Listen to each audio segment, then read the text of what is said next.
we really have a split happening in the church.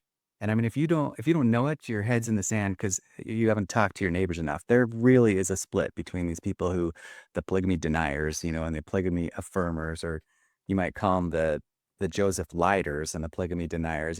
It's like we know that something really crazy happened in that era of the church. And we've got either Joseph lying out his teeth with Emma saying that he didn't practice polygamy, or we've got Brigham Young lying and I'm going to really quick. Okay. I'm going to offer a third way because I don't think we're going to get into this very much, but just so that everyone understands, this could be one of the things that's making the church split. This could be the doctrine that he's talking about. Maybe Yeah. he's crazy. I don't know. Maybe it's nothing, but this could be something that creates a large split in the church. I just want to offer everyone a third idea that doesn't make Joseph or Brigham into some horrible person. And that's like exactly what you said. It's focusing on King David. Like King David was a prophet.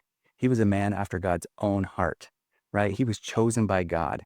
He, all the Psalms, there's so many beautiful revelations that come through King David. He built the kingdom.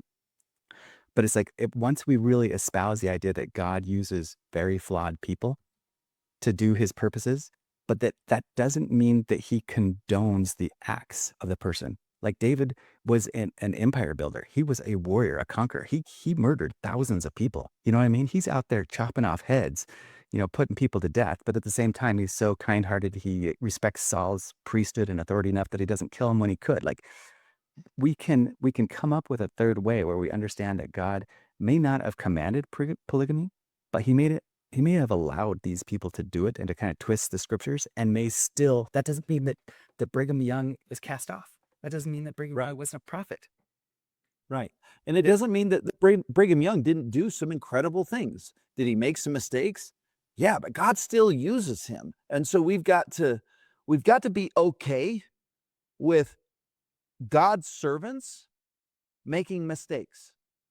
And if we're not okay with that, then you'll never accept any of his servants because they're all going to make mistakes. Yeah, yeah.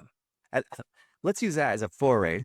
It's because we want to go into this Davidic servant idea. We're gonna watch this clip by Abraham Gileadi because this seems like the most likely, if Brandon Biggs is really seeing legit things, and if they're really kind of close by on the horizon. Let's it stands to reason. This like Davidic servant or the branch or whatever you want to call it, when he comes on the scene and he reveals something, that might be what creates the split. Like there might really be a split. And so then it's like, well, who do we follow? Who do we know? How do we choose?